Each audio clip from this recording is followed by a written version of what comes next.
The most dangerous enemy is the one you never see coming, but what if that enemy sits right across from you, smiling, nodding, asking about your day? The cafe hums with the easy chatter of a dozen conversations, coffee cups clink, sugar packets tear, steam curls into the air. It feels safe here, familiar, yet behind the warmth, there's something else, a faint static in the air, the kind you only notice when you're paying attention across the table.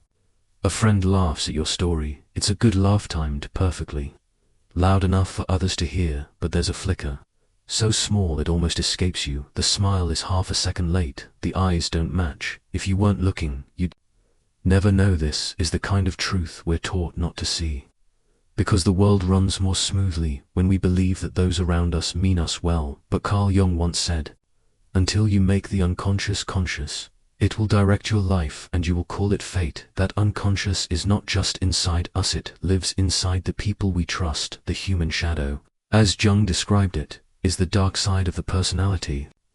Envy, the resentment, the unspoken bitterness. Most people hide it, even from themselves. It leaks out in sideways glances, in jokes that cut deeper than they should, in the faintest hesitation when it's your turn to shine. We like to imagine hatred as loud and obvious, but more often it's quiet, patient, waiting in any circle, whether it's friends, co-workers, or family. There are invisible rivalries, a sibling who's never forgiven you for being the favorite, a colleague who resents that you got the promotion, a friend who smiles at your success while secretly hoping it all collapses.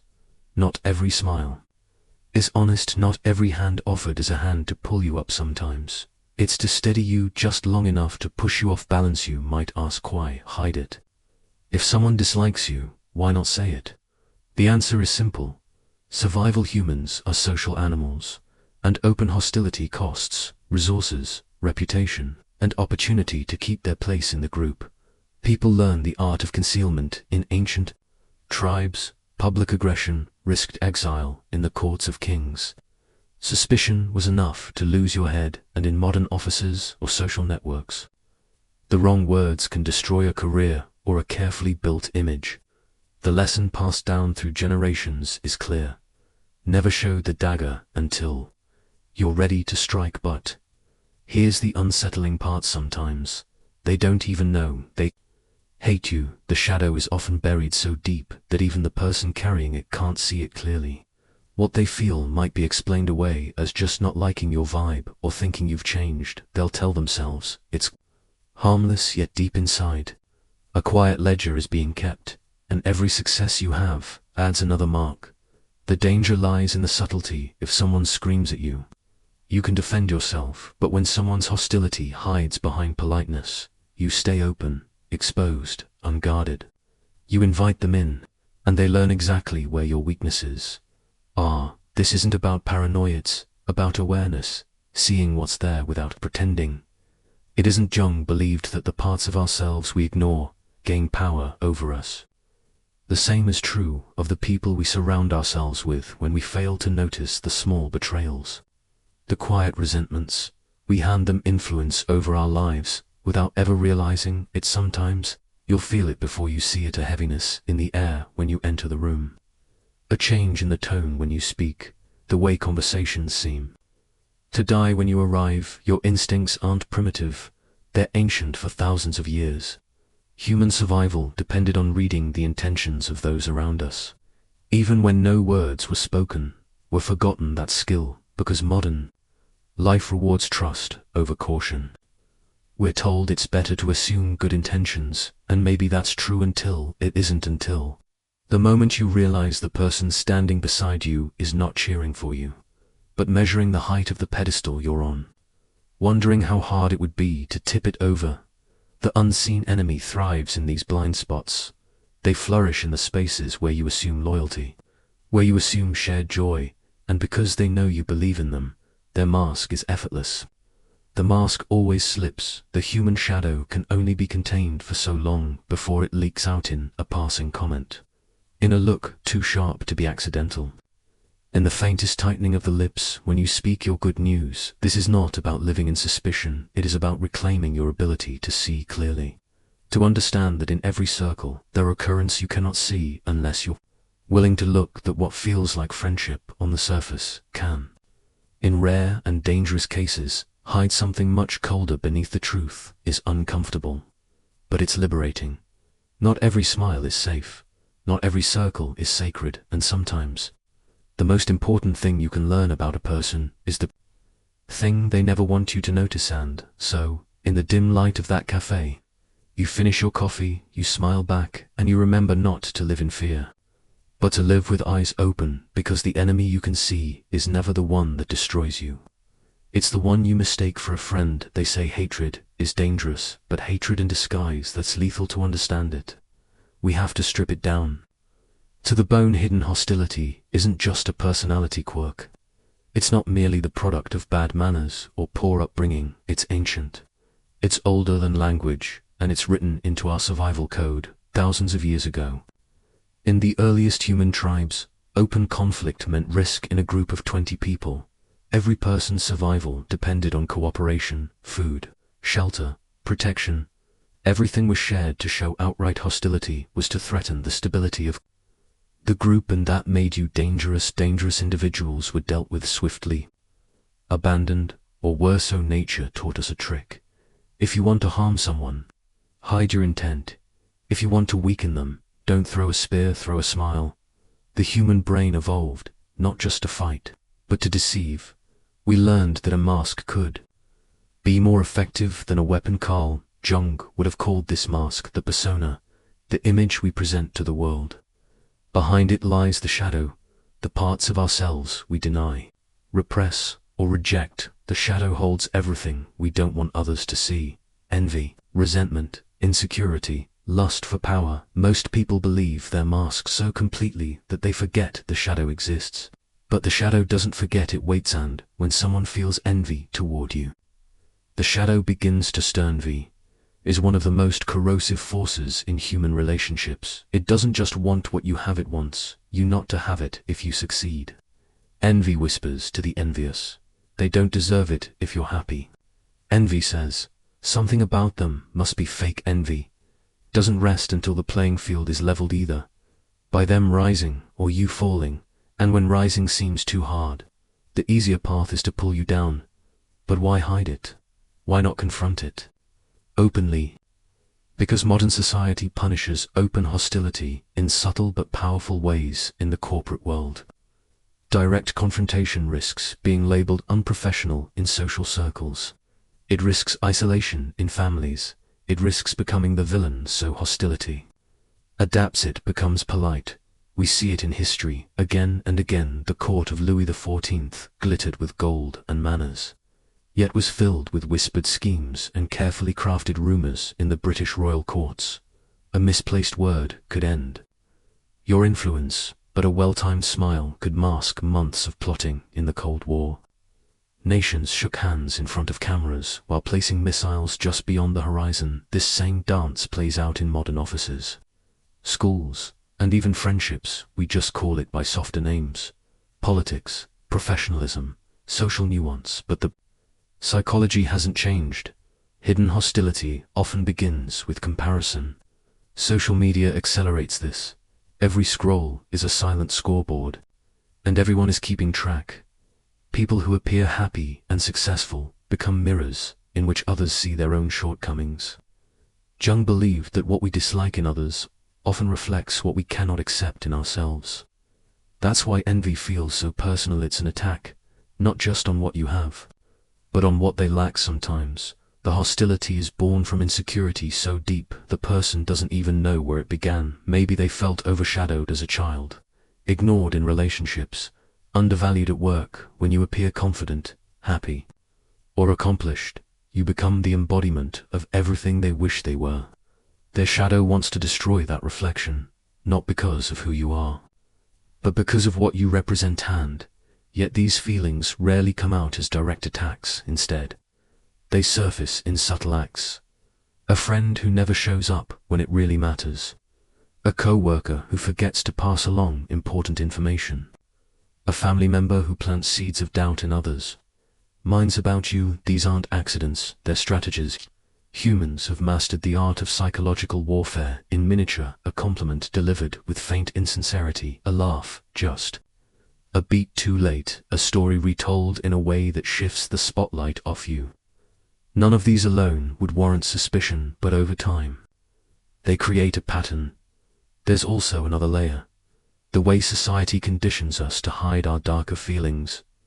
We're taught that jealousy is ugly, that resentment is shameful, that anger is inappropriate, and so, instead of confronting these emotions, people push them down into the shadow. But what's repressed doesn't vanish, leaks out in passive aggression, in gossip disguised as concern, in quiet acts of sabotage.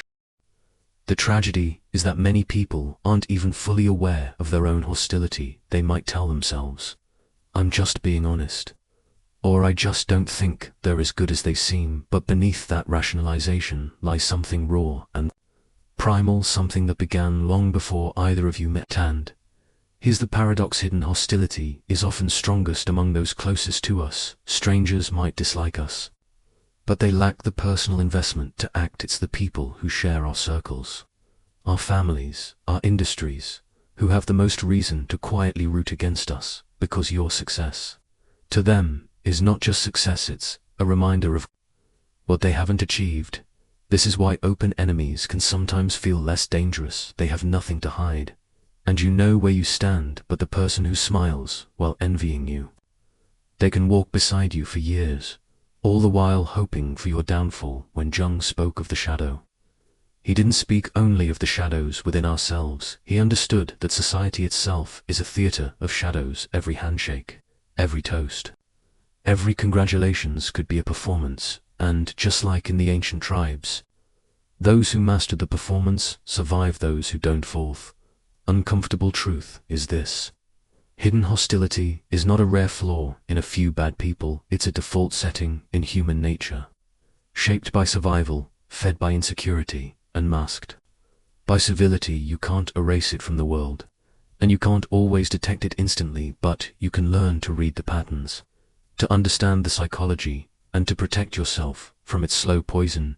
Because in the end, the people who secretly hate you are playing a long game, and the first move in that game is making sure you never realize you're playing it all. Hatred in disguise is a strange thing. It's like a slow leak in a tire.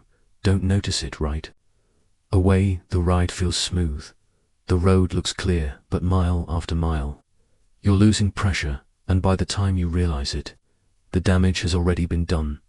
The people who secretly hate you rarely announce themselves. They don't come at you with raised voices or slammed doors. Instead, they operate in the margins, in the pauses, the glances, the invisible edges of interaction. To catch them, you have to stop listening only to what they say and start noticing what they don't. First signal is in the eyes. Human eyes are terrible liars. The mouth can fake a smile, the voice can fake warmth, but the eyes, no matter how betray the truth. Watch for the delay. A genuine smile travels to the eyes instantly, crinkling the skin, softening the gaze. A false smile reaches the mouth first, then lags or never reaches the eyes at all. It's a flicker, half a second at most, but in that half second you see the shadow slip through. Then there's tone. Words are the surface.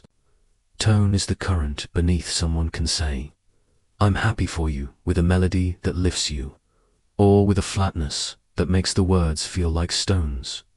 Listen closely. Sincerity has weight. Insincerity is hollow. It echoes in the air like a room with nothing in it. Another signal lives in the compliment with a hook. This is the backhanded praise, the poison sugar. It sounds like, "Congratulations on the promotion. Must be nice to have connections. You look great, better than usual." That's impressive, especially for someone your age. Every compliment carries an asterisk, a hidden subtraction that makes sure you don't walk away. To tall body language tells even more when you speak. Do they lean in or away? Are their feet pointed toward you or toward the exit? Do they maintain eye contact, or do their eyes drift to anything else in the room the moment you start talking about something that matters to you? Sometimes it's not distance, but stillness. A body that freezes can be more telling than one that moves. You share good news, and they go quiet, not the stunned kind of quiet. But the calculating kind inside, they're rearranging their face, adjusting the mask. Pay attention to patterns in group settings. Someone who secretly resents you will often avoid giving you the floor in a conversation. They'll talk over you, or redirect attention just as it's turning your way. They may forget to mention your name when credit is being given, or subtly shift the focus to their own contributions. Then there's the art of omission. Sometimes the hostility isn't in what's said, it's in what's not said.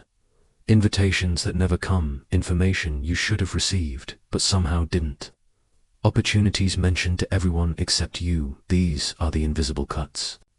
The kind you can't point to without sounding paranoid, but stack enough of them together, and the outline becomes clear. Laughter can be a signal.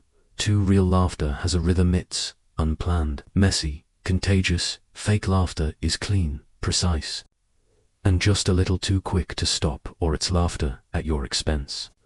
Disguised as teasing, you're supposed to laugh along, because it's just a joke, but somewhere deep down, you feel the joke was never meant to be funny.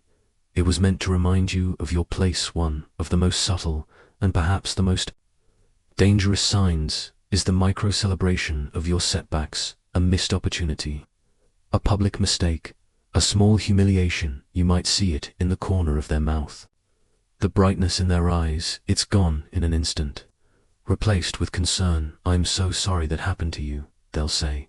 But for that one moment, their mask slipped, and you saw the satisfaction underneath. Then there are the tests, small, almost invisible provocations to see how you'll react. A sly question designed to make you reveal insecurity, a subtle comparison to someone doing better. They drop these like breadcrumbs, watching your response, collecting information they might use later. But here's the thing. None of these signs, on their own, prove anything. Even the most loyal friend can have an off day, give a delayed smile, or make a clumsy comment. The difference lies in the consistency. Hidden hostility isn't a single gesture, it's a pattern. It's the same flavor of undermining that shows up again and again. Too often to be coincidence. You believed that the shadow always finds expression, no matter how carefully it's concealed. It leaks into the outer world through small cracks in language.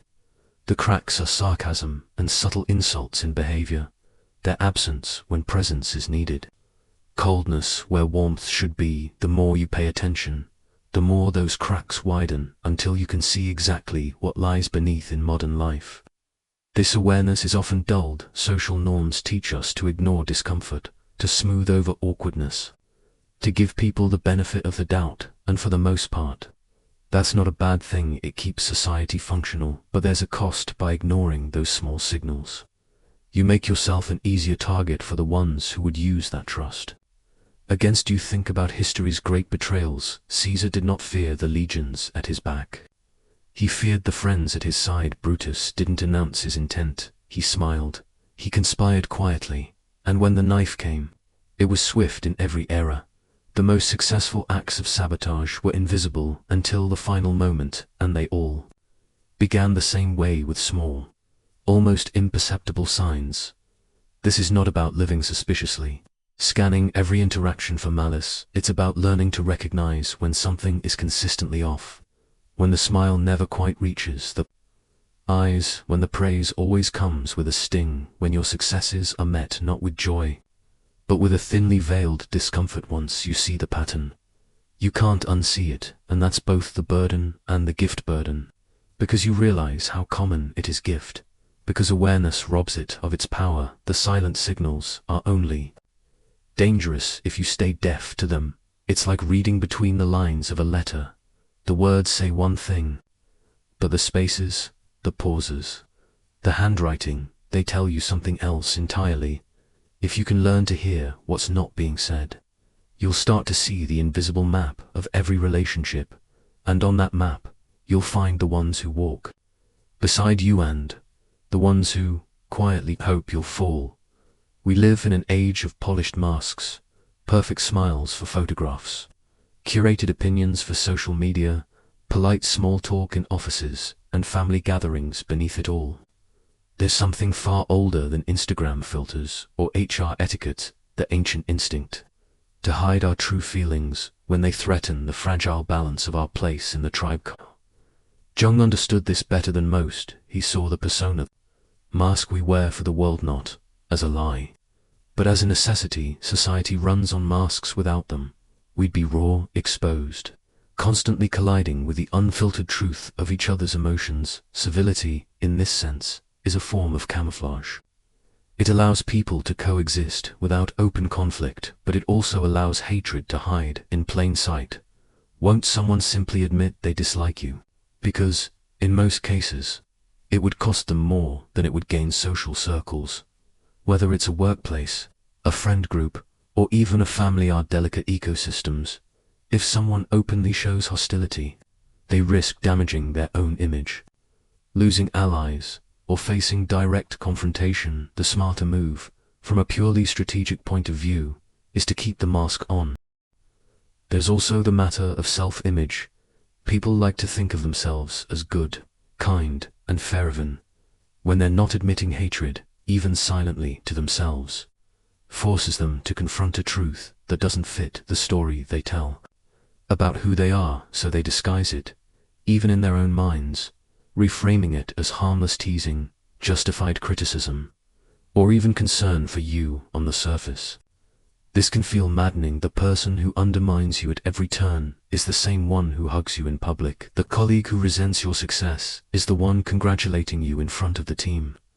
The relative who feels threatened by you is also the one sending you thoughtful messages on holidays. The contradiction isn't an accident, it's a shield. Civility also works as a kind of social currency in almost every environment. People are rewarded not for being authentic but for being agreeable. Disagreement is allowed, but only within the boundaries of politeness. Raw dislike is socially expensive. It disrupts the harmony everyone pretends to enjoy. So instead, the resentment is hidden in subtext, released in small, deniable doses that can be brushed off as misunderstandings of it. Like warfare in the age of diplomacy, two nations might secretly despise each other, but they maintain formal relations, exchange pleasantries at summits, and toast each other's partnership behind closed doors. They plan sanctions and covert sabotage. The mask of civility is the same. It buys time, avoids open war, and allows the quiet erosion of an enemy without triggering direct retaliation. There's another layer: fear. Some people won't admit their dislike because they fear your reaction. Perhaps you're more influential, more respected, or more connected than they are. Perhaps, deep down, they know that if the truth came out, they'd lose far more than they'd gain, so they choose the safer route. Smile, shake hands, and work against you from the shadows. And then there's the fear of exposure, not of their feelings, but of their own weakness. Hatred often comes from insecurity. If they admit to hating you, they're admitting to feeling threatened by you. They're admitting you matter enough to stir something inside them. That admission would be a kind of surrender, far easier to hide behind indifference while nursing quiet resentment. Of course, there's also conditioning from childhood. Most people are taught that disliking someone is mean and expressing it openly is unacceptable. So they learn to repress it, but repressed emotions don't vanish. They ferment, they leak out in sarcasm, passive-aggressive behavior, subtle sabotage. The mask doesn't remove the feeling. It simply hides the smell until you're close enough to notice. In this way, the mask of civility isn't just about protecting themselves. It's about protecting the story the group believes about itself. Friends, families, teams, they all prefer the illusion of unity over the discomfort of truth. Admitting dislike would force everyone to take sides, to acknowledge cracks in the foundation. The mask keeps the structure intact, even if the rot grows underneath. This is why the most dangerous enemies are rarely the ones who shout at you from across the street. They're the ones who sit beside you at the table, raising a glass in your honor, while in their mind they're already planning the next move. And yet, the mask is not impenetrable, as Jung would remind us. The shadow has a way of slipping past the persona, a delayed smile, a quiet omission, a subtle tightening in the jaw when your name is mentioned. It's not about tearing off the mask in one dramatic moment. It's about learning to read the small, inevitable cracks that form when someone wears it too long. The truth is, the mask of civility is both a prison and a weapon. It traps the wearer in a role they must constantly perform, and it shields them as they work against you understanding. This won't make the mask disappear, but it will stop you from mistaking it for the real face. And once you stop believing the mask, you start seeing the person behind it. And without their permission, resentment is not born in an instant. It brews quietly, patiently, like a slow fire smoldering in the dark, feeding on scraps of insecurity and unmet desires. And perhaps the most unnerving thing about it is that the person who resents you might not even consciously realize the depth of their feelings. They simply feel something, a tightening in the chest when you speak, a flicker of irritation at your name, a heaviness when they hear about your success. Carl Jung would tell us that these feelings are rarely about you in the purest sense. They're about what you represent in his view. Much of our emotional reaction to others is projection. We see in them aspects of ourselves we have not yet faced. Envy is the first root. It begins with comparison. You have something, status, talent, beauty, influence, confidence that they want or believe they deserve, but lack. They might admire you in public, even praise you, but privately, that admiration sours into bitterness, because every reminder of your success is also a reminder of their perceived inadequacy. This is the cruel nature of envy. It's not satisfied when you fail. It's only soothed when you are no longer perceived as above them. That's why some people who secretly resent you may suddenly warm up when you stumble or suffer. They feel the playing field has been leveled. Insecurity is the second root. Insecurity is envy's fuel. It's not just about wanting what you have. It's about fearing what they don't. A secure person can admire without feeling threatened. An insecure one interprets your success as an attack, your confidence as arrogance, your uniqueness as a spotlight revealing their flaws. The insecure mind works like this. If they shine, I fade. If they rise, I fall. They see human worth as a fixed commodity, where your gain must mean their loss. This zero-sum mentality traps them in a quiet competition. You didn't agree to play. Projection is the third root, the mechanism that disguises the real source of their discomfort. Jung described projection as the process of attributing to others qualities, desires, or flaws we cannot accept in ourselves. The person who secretly hates you may accuse you of being manipulative, arrogant, or self-centered, not necessarily because you are, but because these are traits they refuse to acknowledge in themselves. Projection serves a psychological purpose. It allows them to condemn in you what they secretly fear or desire in themselves, without ever confronting that it originates within. In doing so, they preserve their self-image while maintaining a justified narrative for their resentment. To understand hidden resentment, you have to imagine a quiet theater in the mind. On stage is you, your actions, your words, your presence, but behind the curtain is their inner script, written long before you entered the picture. In that script, they are the protagonist, and you are a supporting character whose role is to affirm their worth when you fail to play that role, when you outshine them, contradict them, or simply live in a way they cannot. Resentment begins to write new lines. History is full of examples. Artists who resented their contemporaries, politicians who undermined allies, philosophers who spent years attacking the ideas of others out of envy disguised as intellectual critique. Even in close circles, hidden resentment has toppled partnerships, families, and movements. Consider the story of Antonio Salieri and Wolfgang Amadeus Mozart. Immortalized, exaggerated in popular culture, Salieri was respected, skilled, and admired, yet Mozart's raw genius overshadowed him, if the accounts are to be believed. Salieri's public civility masked a deep resentment, quiet rage at the unfairness of talent distribution. Whether or not the legend is perfectly accurate, it captures a truth about human nature.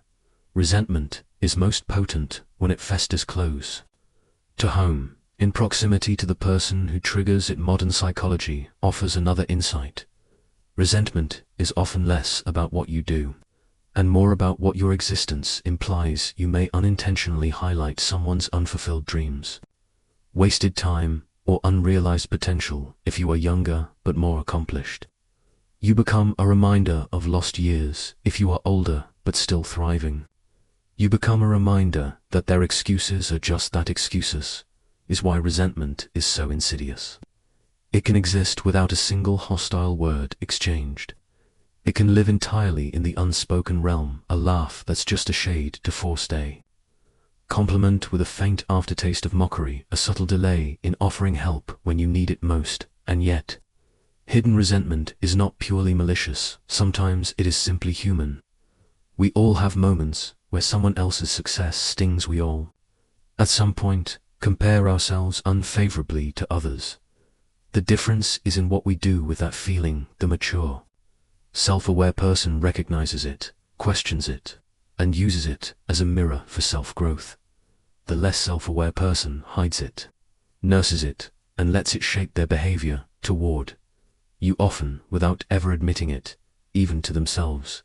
Jung might say that the antidote to resentment lies in shadow integration, facing the parts of ourselves we dislike, acknowledging our envy and insecurity without shame, and learning to see others not as competitors but as mirrors. But most people avoid this work. It's painful. It requires dismantling the comfortable illusions we live by, so instead, they stay in the safety of projection and polite distance, all the while believing they are being reasonable. This is why detecting hidden resentment is more about reading patterns than isolated moments. Anyone can have a bad day or a sharp tone, but when you notice a consistent undercurrent, small jabs, withheld enthusiasm, subtle undermining, it's likely you're witnessing resentment in motion. And perhaps the most unsettling truth is this: the person who resents you the most may still genuinely enjoy your company. In certain moments, human emotions are rarely pure. Love and envy can coexist. Respect and resentment can intertwine. Someone can laugh with you at lunch and plot against you in the evening. Understanding the psychology of hidden resentment isn't about becoming paranoid, it's about becoming perceptive. It's about realizing that every social interaction carries layers: the spoken, the unspoken, and the deeply buried. And once you learn to see those layers, you'll stop mistaking civility for goodwill and politeness for friendship. You'll start to understand that the warmest handshake can still hide the coldest intentions. Some people believe that deception is an art form, but even the most practiced mask slips a concealed emotion, especially one as potent as resentment, can't help but leak through in small, almost imperceptible ways. You will never catch it by staring at the obvious. You must learn to read the cracks.